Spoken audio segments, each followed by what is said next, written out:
How do you ensure that women that are most affected by lack of access to conversations such as this, mental health services, and inequality are centered in the conversations that you have and in how you design solutions? Well, we make sure that when we are doing work with communities, we're talking with people from the communities. Yeah. We're centering it around what they know to be true. What role could men play in the work that we're currently doing for women's rights and women's health? I think it's imperative that we have men as part of these conversations and as allies.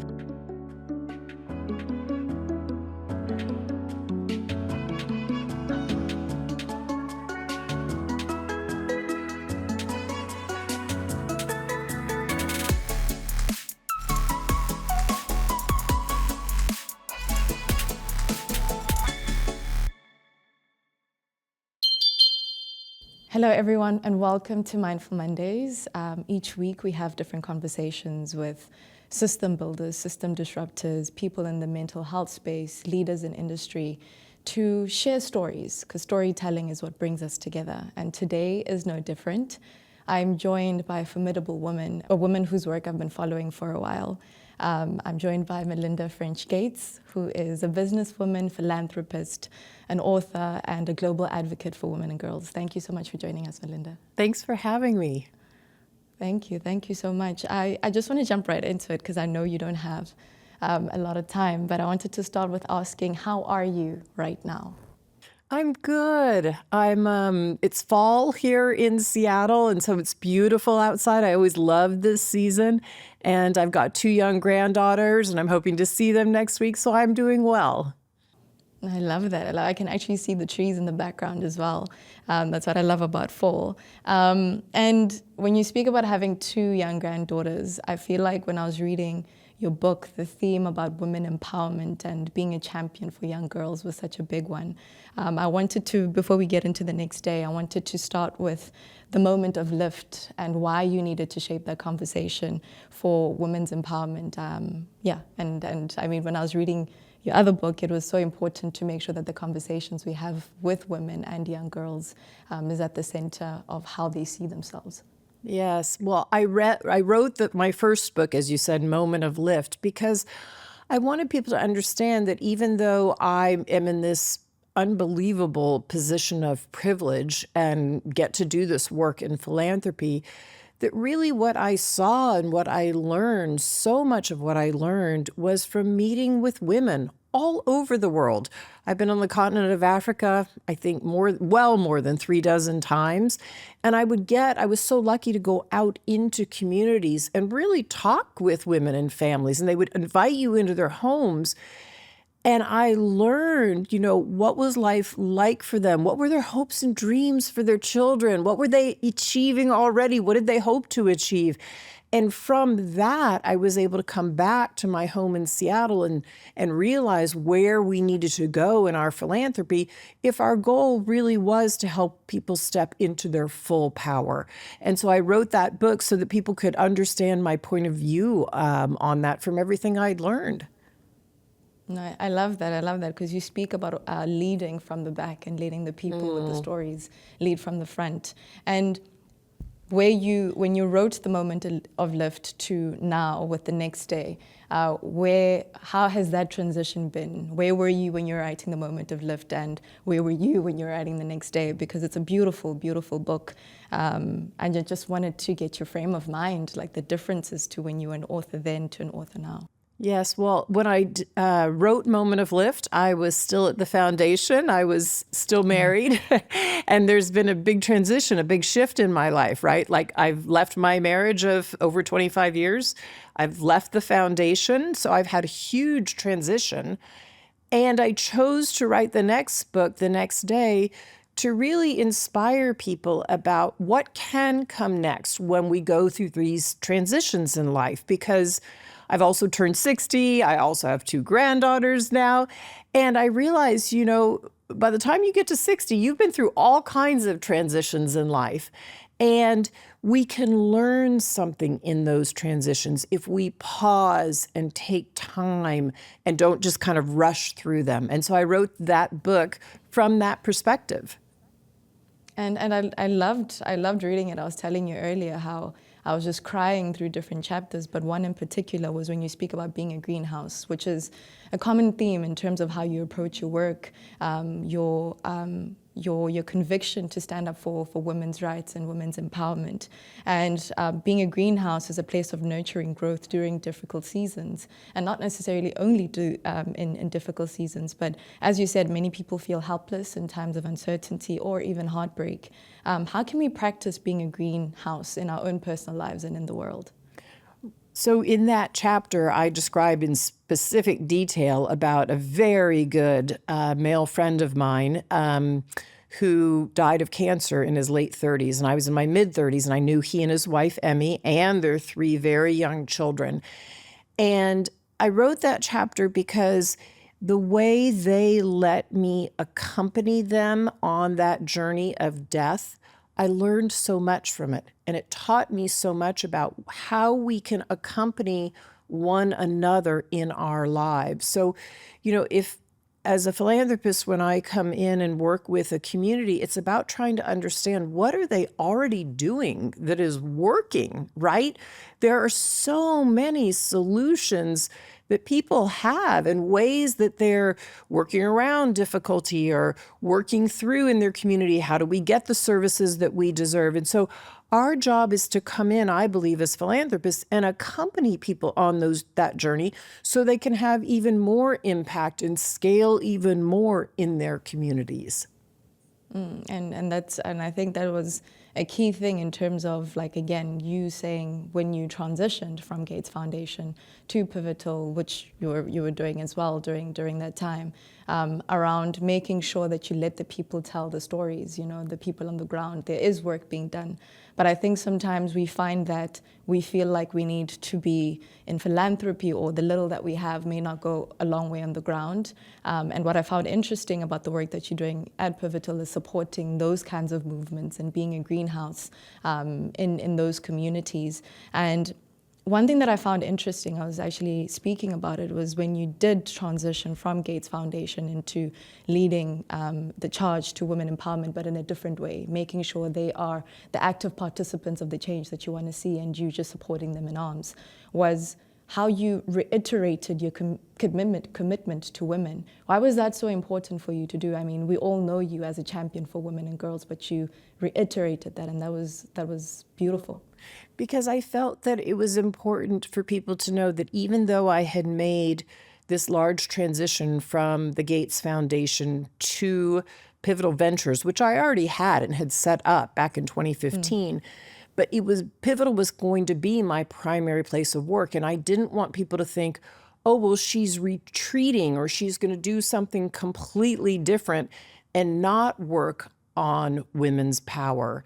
And so I wanted people to know, no, I am so deeply committed. I'm going to show you my commitment. I made a $1 billion commitment coming out of the gate through Pivotal to say women's power is so important. And there are so many things we can do, including one of the big things that I'm working on and did as part of that announcement is women's health, because women can't be everything they want to be in the world if they're not healthy. You have to be well to do well.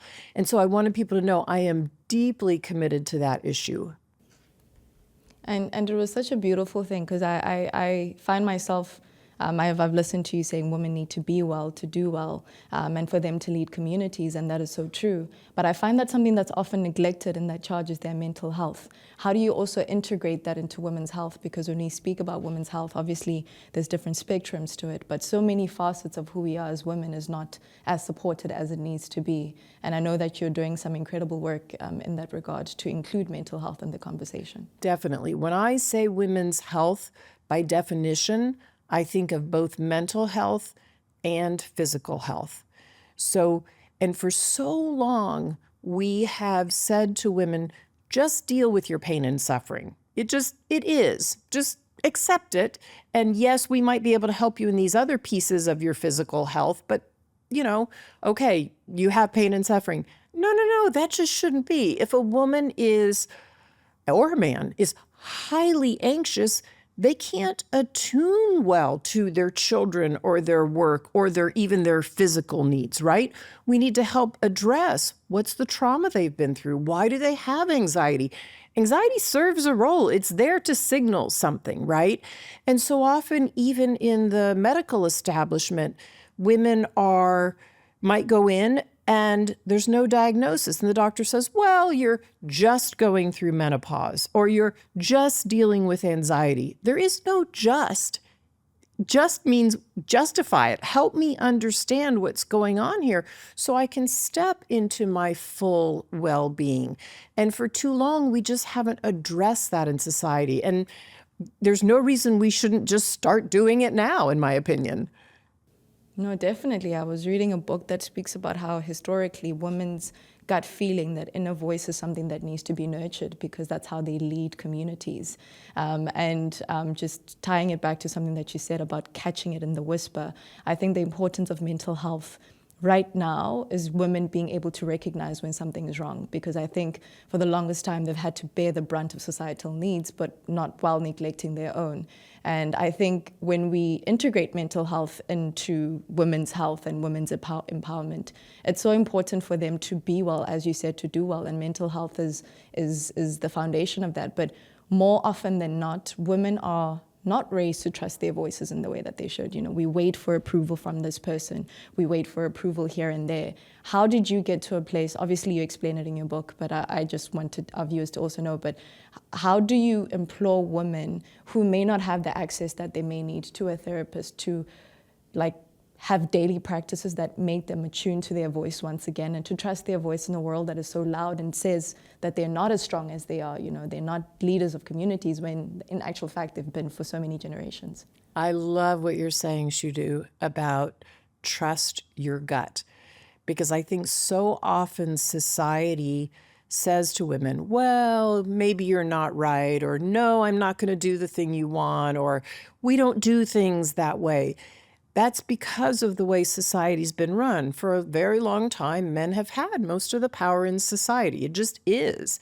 And so one of the things that even for myself I've had to learn is how to go back and retrust my gut. Like if I had to say to my younger self, when I came out of high school, I had been lucky enough to be quite nurtured in my kindergarten through my 12th grade of school before I went off to university. And in particular, in high school, I was raised by a group of Ursuline nuns, and it was an all-girls school. And so, wow, we knew ourselves. We took time in quiet. We took time for our mental health. But then when I went out in the world into university, I started to get all these different messages from society.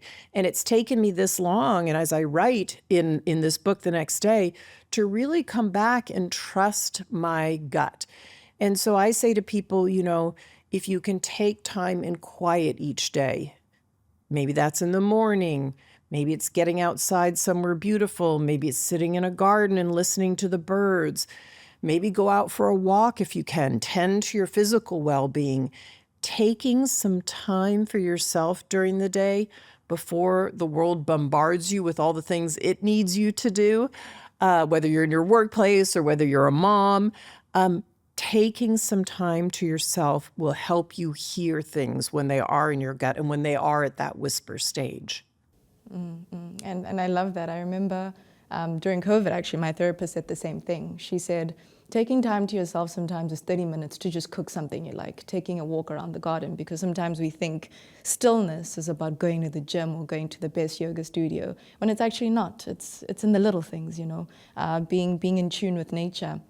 And I like the practicalness of that, because when I was just thinking about basically what I want to do is making sure that people are active participants of the change that they want to see, I noticed with Pivotal specifically that you we're working to dismantle some of the barriers that make people not, not have a seat at the table as we do right now. And particularly it was women of color that you wanted to focus on as well.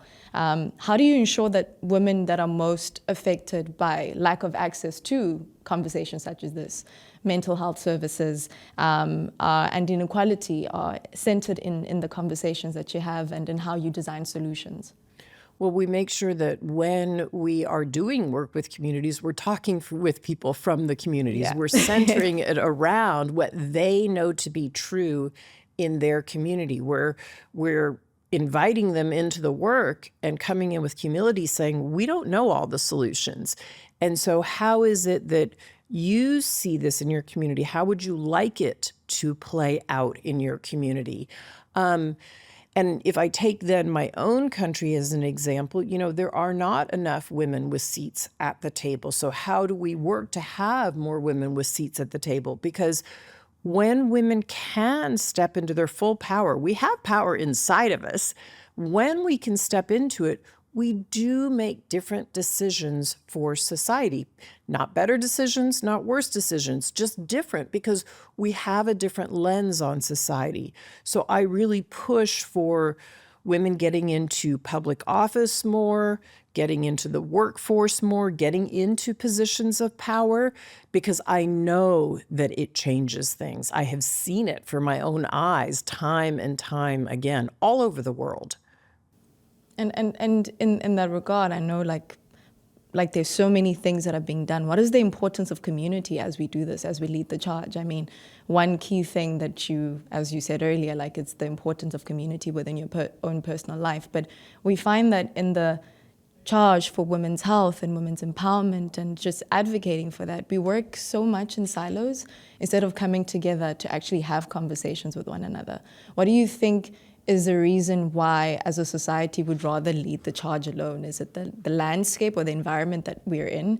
And I mean, now more than ever, when we're trying to have seats at the table as young women, as young girls, how do we make sure that we're not working in silos? What are some of the personal philosophies that you have around community? Because I'm from Africa, obviously, I'm from South Africa, and I grew up in a village where I could just go to someone's house and eat there. Like I didn't need to know them. We were family. We could spend the whole day there laughing. But the older I get, as you said, when I went to university and I went to like moved away from home, you find that we are taught to be individuals, yes, but to be individualistic in how we lead, in how we try to create change, which is why sometimes it can be so fragmented. How do you address that, not only personally, but in how you work as well? I think fundamentally as human beings, we need community. We need each other. And we have times where we feel like, oh, I can do this on my own. I'm this individual. We have a lot of this rugged individualism in the United States also. But the truth is, we need one another. So what do I do personally? I make sure that I am surrounded by people who aren't like-minded. I need different points of views, but I was with just last night a community of women where we sit together and we have topics that we explore every single month, and they're different topics. Last night our topic was on grief, actually, and there were 7 of us talking about where does it show up in life? How does it get exposed? How do you deal with it? And in my work, I work with a community of people because, again, I know there's no way I have all the good ideas. There's no way my team sitting in Seattle has all the good ideas. We have to go out and make calls for proposals for, what is going on in community. And so I think we make the mistake sometimes of thinking, oh, I can go it alone. And what I have learned over the many, many years that I have now been lucky enough to work, whether it's in business or whether it's in philanthropy and in my personal life, we need one another. And so it's important to find friends and true friends in friendship. It's also very important for women when they go out in the world to find allies.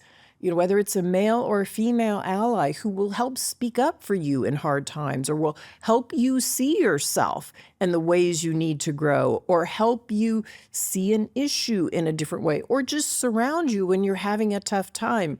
We need friends and we need allies. And to me, that's how you start to make progress.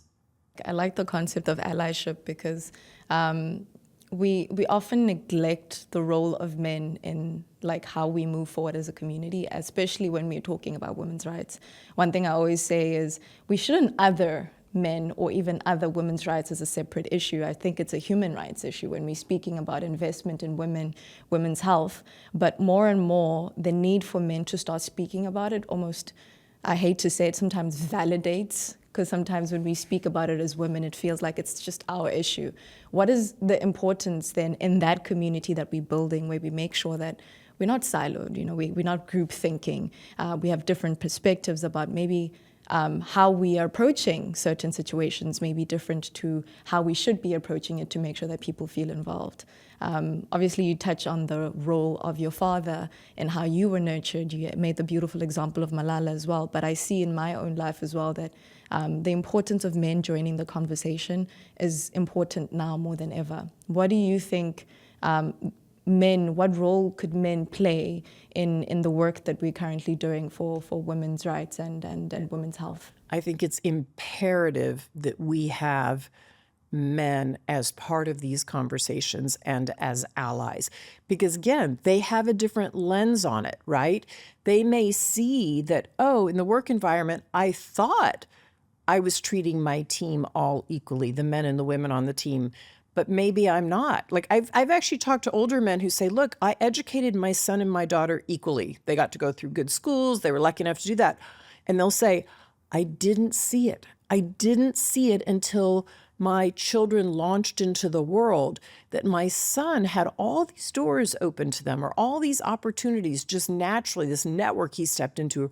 Whereas my daughter had to pound the pavement for a job, or didn't have a network, or was told no much more than my son. And so again, that's an important lens, because those men have a lot of power to say, hey, how do we make sure in our workplaces that just isn't the case? And so I never like a conversation that others anybody. Like when we need to rise together, it shouldn't be that one group rises and the other stays down. It's that as women rise, men also need to keep rising, right? That we can expand the pie. It's not an either or situation at all. And the other thing I will say is there are many, many good men in the world they want to raise their sons well. They want to raise their daughters well. They want their sister to do well. They want their wife to do well. Those are the ones we want to have who can help us move all of this forward for everybody. And all of society will be better off. No, I've found that there's so much that we can learn from one another. At first, when I was starting out, it felt like, okay, no, I need to just only speak to women about what the kind of blueprint of the person that I want to be will be, right? And then I think it was 3 weeks ago, I reached out to a male friend of mine. I'm like, this is what I'm struggling with. And he gave me such valuable advice around how I look at myself and how I walk into a room makes the biggest difference. I thought, no, the world says women can't be in boardrooms. When I enter a boardroom, that means people are going to look at me a certain way. I thought that, no, I can never be in a room by myself without having... I had so many thoughts, and he said to me, the issue is how you're looking at yourself. Don't worry about what other people are saying. Don't worry about what background you've had. How you look at yourself makes the biggest difference. And it was so refreshing to get a different perspective where sometimes when you're surrounded by people who think like you, they can feed into those little narratives of like, yes, you're right. When you walk into a room, you're immediately going to be looked at, like sexualized or whatever else. But he said, no, actually, for the most part, when you walk into a room, how you think about yourself actually radiates in the room. And that's when I realized that sometimes when we are looking for community, or when we are building different communities, it's so important to have men as a part of the conversation. So I completely agree with that. Yeah, can I tell a story along those lines too? So, so I have a business coach who coaches me in many different areas, and he's been phenomenal. He's been with me for 15 years. But another man that came into my life that I got to know in a different way in the financial sector, I said to him, well, when you thought about your career, somehow we're talking about careers, how did you think of it? He said, oh, well, I came out of college and I thought, who's going to be my personal board of directors? And I said, what do you mean? And he said, yeah, I thought, over the course of my lifetime, I want my own personal board of directors who will help give me career guidance and personal guidance and where to go next. And he said, so I went out and picked, half a dozen people. And I thought, wow, nobody ever said that to me coming out of college. I wish I had known this man when I came out of college. We're about the same age, because I thought, my God, I would have done that for myself, right? And so I just had never heard that, right? But he said, oh yeah, lots of men think about this. I was like, wow, okay. So again, just different point of view, different way to think about it. I thought that was fabulous. No, I love that, because someone actually said that to me again. A man said that to me around having, who's your personal board of directors? I'm like, what do you mean? Because you are the company that you keep. And many times we don't realize that, like the people that we keep around us are actually, we become the sum of those people. And when you start thinking about the board of directors of your life, you actually start approaching it very differently, because you know their intentions. You know that you all have different goals, but the same, the same sort of grounding in terms of how you look at the world. And that changed everything for me, because I then started looking at things very differently. And one friend of mine, actually, he's a little older, actually said to me, because I'm doing my master's, and sometimes my mental health is not in the greatest place, because it's go, go, go. You're told to chase something. Sometimes you don't even know what you're chasing, to be fair. And I remember being so stressed out, and I was walking, and then he just gives me a call. He said, Shudu, what is your number? I'm like, what do you mean?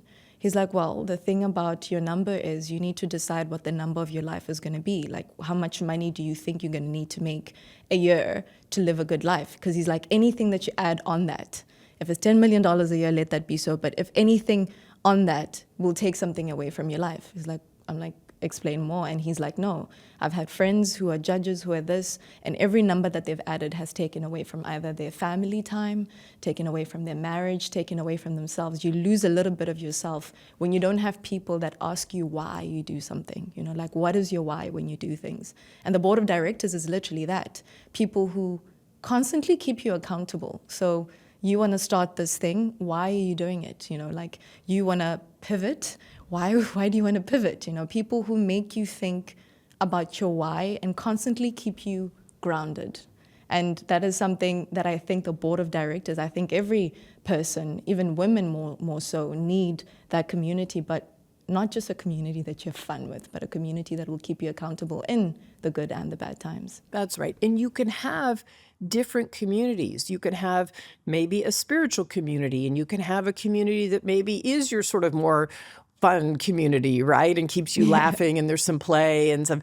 You can have your community around your physical health. You can have your community around your mental health. And then you can also have your board of directors. Like, we don't live just one life. We all have aspects of ourselves in these different worlds.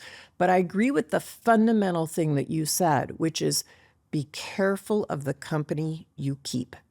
Because we know from great research that our friends or the people that we are around have huge effect on us, and vice versa.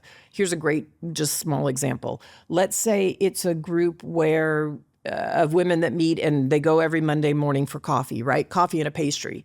If one of those women in that group decides, hey, instead of going for coffee and a pastry, let's meet on Monday morning and all go for a walk. Let's all go for a 4 or 5 mile walk.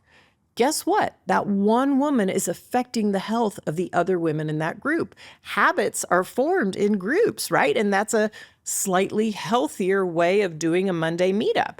And so we do need to be very, very careful of who are in our circles around us, and, what energy do they give? What energy do they take? Do you need to move somebody out of your circle? Do you need to pull somebody in? How do you have different points of view? That is really quite important for your whole life.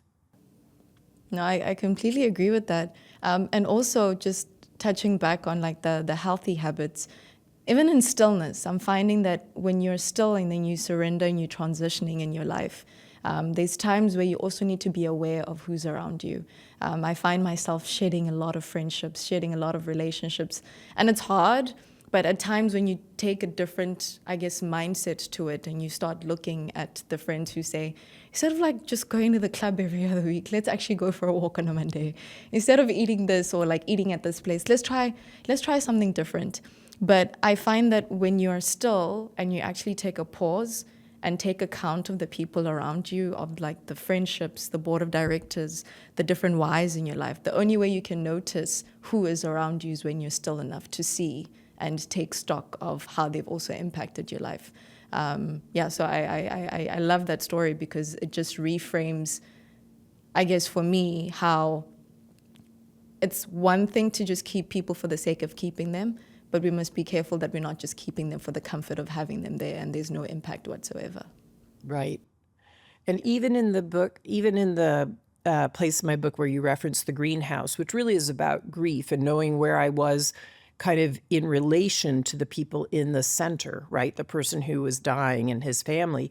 But you can think about, and I talk about concentric rings, know where you are in those concentric rings when you're trying to support somebody going through a difficult time, right? But the same can be true about friendships. Know, who are your friendships in those concentric rings? And some of those close-in friends you may bump out a little bit over time. Some you may pull in closer. Somebody who was on an outer ring that you barely knew, you may decide, is really actually in my inner ring, right? You can think about the groups of people around you in that way. And that is a helpful framing for knowing, who do I want to be in my closest 2 or 3 in rings? No, definitely. And I liked how you framed that in the book as well. Just talking about the community of women that you also have in your life. I recently heard you speak, and you were with Regina. I think that's how you say her name. Yes. And what I found interesting was 2 women coming together to launch this incredible initiative where you announced a $100 million partnership between Pivotal and Welcome Leap, which is Regina's organization, moving toward a $1 billion goal for women's health. Because as you said, for as long as women's health, especially mental health, has been underfunded and overlooked, it makes it very difficult for women to be well and to effectively basically compete in this world that we live in. Why was it such a personal investment for you, and why did you pick Welcome Leap as a partner? Because I found that it was such a fundamental step for you to announce that, but 2 women leading the charge for women's health and being a part of that broader community.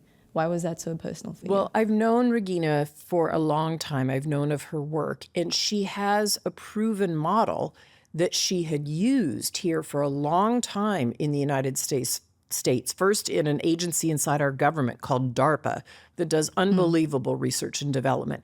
She brought that model out. She had a couple different ways she went about her career, but then when she brought that model to Welcome Leap and different investments started to come in health in different areas, she's proven her model out that she can have a very quick turn on research and development, that you put money in, she's got a network of scientists, she can put the proposals out, and within a few weeks, get them back and know which ones to invest in, because then once the research is done, she has a good proven model for then taking it and getting those products to market. And I thought, I want to invest in this model because 1, I believe in Regina's leadership.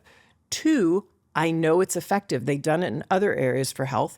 And 3, I think it's incredibly important for us to signal to the world that women's health has been underfunded for centuries, and it is finally time. And I thought it's a powerful message to have 2 women saying that up front. No, it was such an incredible feat, because some of the research that you were pointing out around how even with menstrual health, there isn't enough research to effectively diagnose and treat women. And then the other thing is that you realize that it does not discriminate. So the lack of investment in the research, it doesn't matter if like the wealthiest person in the world or a person who just doesn't have that much. There isn't enough research right now. I've read so many stories about women that are diagnosed with different illnesses and different mental illnesses as well, not only physical, later on in life, but they've spent most of their life trying to figure out what is wrong. And to have two women sit on stage leading the charge, because many times decisions about women are made when they're not even there. The research is done and women are not even a part of the team. I thought that was a very, very powerful signal. But I also wonder how then we bring everyone else into the conversation as well who may not be in the United States, because I think this is not only a signal for the US, but for the broader community. I know you're doing some work in Africa as well. Yes, I think we're trying to make a signal for and put investments for the globe down because, look, just take something like heart attack. 50% of women go undiagnosed after a heart attack. And women go into the health system, as you well said, and are misdiagnosed or sometimes just rebuffed outright or not listened to, right? And so I've made this huge investment, this $100 million investment with Welcome Leap. Together, we're putting $100 million into women's health.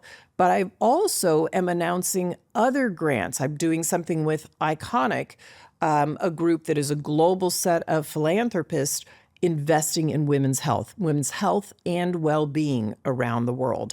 And then I have another announcement coming that is also around this, which I announced earlier, but we will now say who the recipients are. We announced a call, a $250 million call for proposals from around the world.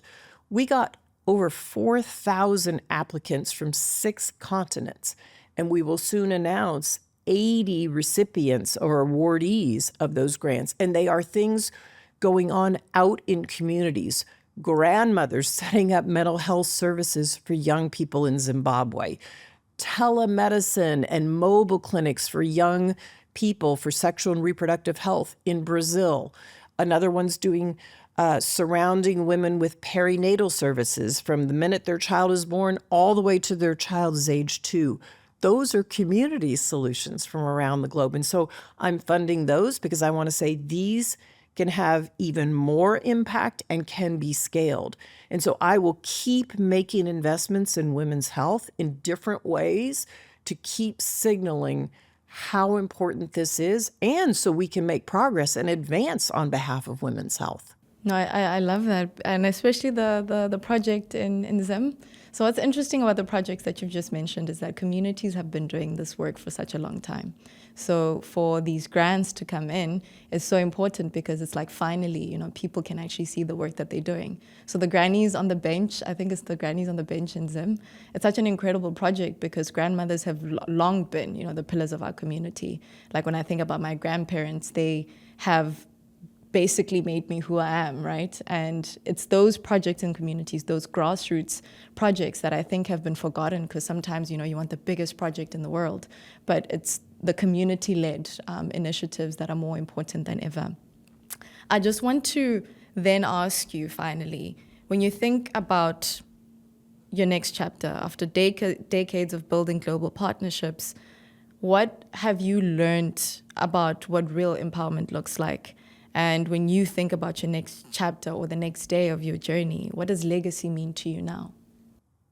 Power is something we all have inside of ourselves, men or women, right?